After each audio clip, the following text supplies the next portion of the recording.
Hai Animal Lovers, apa kabar? Semoga baik-baik ya. Oke guys, ada kabar baik nih. Sebenarnya udah telat sih, tapi it's okay lah ya. Tepatnya di bulan Desember kemarin, Kada Kaos udah secara resmi merilis PV atau promosional video buat Overlord season keempat. Dan di video kali ini, Siskaya mau bahas semua scene yang ada di PV itu. Waktu pertama kali ngeliat trailer Overlord season keempat, kalian pasti langsung notice kalau ton warna yang dipakai tuh kelihatan gelap ya. Nah, alasannya kelihatan gelap bukan karena semua scene ini terjadi di masa lalu ya, tapi emang sengaja dibuat seperti ini biar terlihat atau kesannya tuh sinematik gitu kan. Terus buat promosi yang kalian lihat sepanjang PV ini, semuanya berasal dari volume 10 Overlord The Ruler of Conspiracy. Nah, masuk ke PV video ini dibuka dengan scene Undead berkuda yang lagi mengawal sebuah kereta.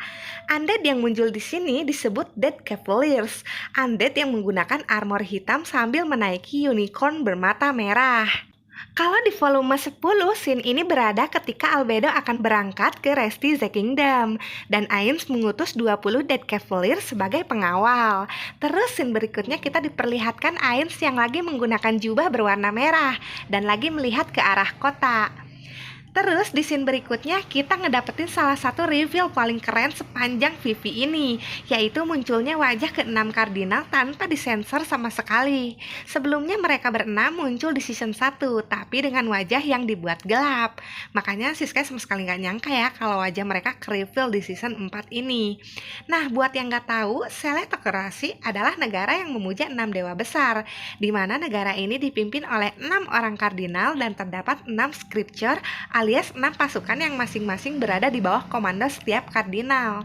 Nah, kalau kalian perhatiin, ke-6 kardinal ini ada satu kardinal yang dikelilingi buku. Orang itu adalah kardinal of the Darkness yang memakai sihir Floating Gourd untuk membuat buku-buku itu melayang. Nah, melihat ke-6 kardinal yang akhirnya ke-reveal, hal ini bikin Siskaya optimis nih kalau kita bakal dikasih tahu seperti apa sih wujudnya Shorshana yang katanya mirip kayak Ainz. Karena satu-satunya momen nama Shorshana disebutkan di light novel cuman di momen ini doang. Buat yang nggak tahu, di Volumis Intermission kita bakal diliatin obrolan antara kardinal yang lagi diskusi tentang Ainz dan Sorcerer Kingdom. Di sini juga bakal terungkap banyak info baru, mulai dari alasan kenapa bisa ada Black Scripture di hutan waktu season 1, penjelasan tentang Shorshana si dewa kematian Sendeokrasi dan pengikut pertamanya, terus penjelasan tentang Thousand Lich, astrologer yang kena mental, dan juga penjelasan tentang Gatkin dan Zetsi Zetsume. Lalu scene berpindah dan kita diperlihatkan sebuah benda bentuknya lingkaran besar yang dikelilingi 6 lingkaran kecil.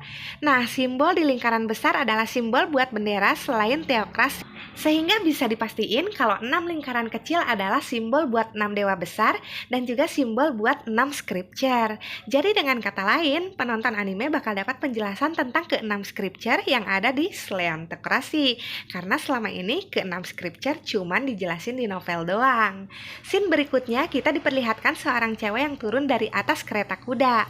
Kalau dilihat dari warna gaun sama sayapnya, bisa dipastiin deh kalau tuh cewek adalah, ya siapa lagi kalau bukan si Albedo yang pakai gaun hitam. Gaun ini dipakai Albedo waktu ia pergi ke Resti The Kingdom. Dan scene berikutnya diperlihatkan Zanak yang lagi memakai armor lengkap dan berada di depan sebuah benteng. Ini adalah scene waktu Zanak menyambut kedatangan Perdana Menteri Albedo yang baru tiba di Restize. Lalu kalau kalian lihat di belakang Zanak, terlihat beberapa prajurit Restize yang ikut menemani Zanak. Kalau kalian perhatiin, karakter prajurit itu masih memakai desain yang sama kayak di season sebelumnya.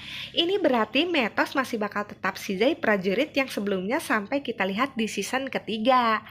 Oke, scene berikutnya kita diperlihatkan wajahnya Reiner. Nah, di sini bakal terjadi pertemuan antara Reiner dan Albedo, di mana mereka berdua bakal saling ngobrol dan akhirnya terungkap kalau Reiner udah bersekutu sama Nazarick semenjak pertengahan season kedua. Lalu sebagai hadiah karena kerja kerasnya, Albedo pun memberi kotak sama Reiner dan isinya baru bakal terungkap di volume 14. Scene berikutnya diperlihatkan Brand Anglaos kayak lagi siap-siap buat menyerang. Kemungkinan ini adalah scene ketika Bran lagi nyoba membiasakan diri dengan pedang barunya, yaitu Razor Edge. Karena kalau kalian ingat, di akhir season ketiga, Bran memakai pedangnya Gazep, yaitu Razor Edge. Dan scene berikutnya kita diperlihatkan Zepnip yang kelihatannya kaget. Nah, cuman ada satu orang di dunia ini yang bisa bikin Zepnip kaget, dan dia adalah Ainz. Scene ini berada di tengah turnamen bela diri. Kita bakal diperlihatkan Zepnip yang kaget sekaget-kagetnya waktu tahu pas Ainz bisa dengan gampangnya memenangkan turnamen. Terus kita diperlihatkan wajahnya Fluder. Ini adalah scene ketika Ainz datang ke Baharu Empire buat ketemu Fluder. Di sini kita diberikan backstory karakter Fluder yang pernah pergi ke Arianteu tapi malah ditolak, dan hal ini bikin dia membenci 13 pahlawan terutama Ygritte. Selain itu, kita juga diperlihatkan hubungan Ainz dan Fluder yang sekarang udah jadi guru dan murid. Tapi karena Ainz gak tahu gimana cara menjelaskan cara kerjanya sihir Yggdrasil, jadinya dia malah meminjamkan sebuah buku sama Fluder. Terus seudah dari sini akhirnya kita diperlihatkan seperti apa sih wujud dari the one and only, the most handsome and the smart person, the greatest of all the time and the most valuable person in our love story, our fucking Lord Philip. Nah, buat kalian yang bertanya siapa orang yang ngegandeng tangannya Albedo, karakter ini bernama Philip. Dia adalah karakter yang sering banget jadi bahan meme fans Indonesia. Di sini kalian bakal ngelihat seberapa halunya karakter ini. Bahkan dia sempat berpikir buat nikahin Albedo. Makanya di sini kita diperlihatkan Albedo yang lagi digandeng sama Philip. Cuman di luar dugaan. Kalau dilihat-lihat kayaknya si Philip ini karakter yang berwajah cucok dengan badannya yang tinggi ya. Padahal banyak orang yang ngira kalau Philip adalah bangsawan yang jelek dan gendut. Cuman ini masuk akal banget ya ketika ngelihat karakter si Philip yang halunya itu keterlaluan. Dia nganggep kalau dirinya sebagai MC di cerita ini. Maka sangat masuk akal banget kalau dia dibuat sebagai karakter yang cucok. Ya, yang ganteng gitulah ya. Karena udah ganteng, Orkai, ya wajar aja ya kalau dia halu nganggep dirinya MC di dunia ini. Scene berikutnya diperlihatkan Hamsuke. Nah, ini adalah scene waktu Ainz bertemu Hamsuke yang lagi tidur di sebelah Death Knight. Makanya kalau kalian perhatiin di sebelah kiri Hamsuke terlihat sesuatu warna hitam yang kemungkinan armornya Death Knight. Dan berikutnya kita diperlihatkan Aura dan Mara yang lagi ada di dalam ruangan.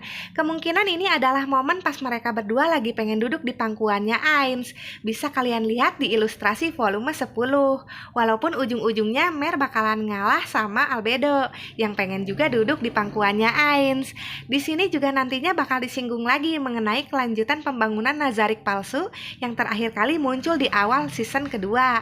Berikutnya scene kemunculan Pandora After yang akhirnya muncul lagi semenjak terakhir kali terlihat di akhir season 1. Nah, ini bakal jadi momen dimana Pandora memanggil Ainz dengan panggilan ayah. Seudah itu muncul scene di mana Ainz terbang dan berada di hadapan Zepnip. Kalau nggak salah ini adalah scene waktu Ainz berhasil mengalahkan Gogin dan ia terbang ke kursinya Zepnip buat ngobrol cantik kali ya. Di sini Ainz memakai equipment yang ia pakai pas lagi berpartisipasi di turnamen bela diri. Equipment ini bisa kalian lihat di cover novel volume 10. Terus kita diperlihatkan Hilma yang bakal berperan sebagai supporternya Philip, di mana Hilma bakal nyiptain fraksi baru dan juga ngebantu Philip secara finansial dan koneksi. Semuanya dia lakuin demi tujuan buat ngebuat Philip jadi orang yang berpengaruh dan nantinya bakal dimanipulasi. Terus muncul scene yang menampilkan Gogin, yaitu monster dengan ras Warstol yang dapat gelar Martial Lord karena udah memenangkan turnamen bela diri. Nah, ini adalah musuh yang bakal Ainz lawan waktu dia datang ke turnamen bela diri. And the last scene, kita diperlihatkan gambarnya Touch Me. Kalau di volume 10, nama Touch Me sempat disebutkan sekali waktu Ainz melawan Gogin. Di sini Ainz ngomong kalau Touch Me adalah sosok orang yang gak pernah kalah dalam VVV. Dengan kata lain, Touch Me bakalan muncul lagi di season 4, tapi cuma dalam cuplikan singkat. Seudah itu, VVV pun berakhir, dan kita diperlihatkan kalau Overlord season keempat bakalan rilis di tahun 2022. Cuman kalau buat bulan rilisnya masih belum diketahui, tapi kayaknya sih pertengahan tahun. So, itu dia semua informasi yang bisa Siskai jelasin dari Vivy Overlord season keempat. Thank you banget udah nonton. Kalau kalian suka, jangan lupa like, comment, subscribe, dan klik loncengnya. Biar kalau Siskai upload video baru, kalian bakalan dapat notifikasinya. Oke deh, segini dulu ya video kita kali ini. Thank you for watching. Sayonara!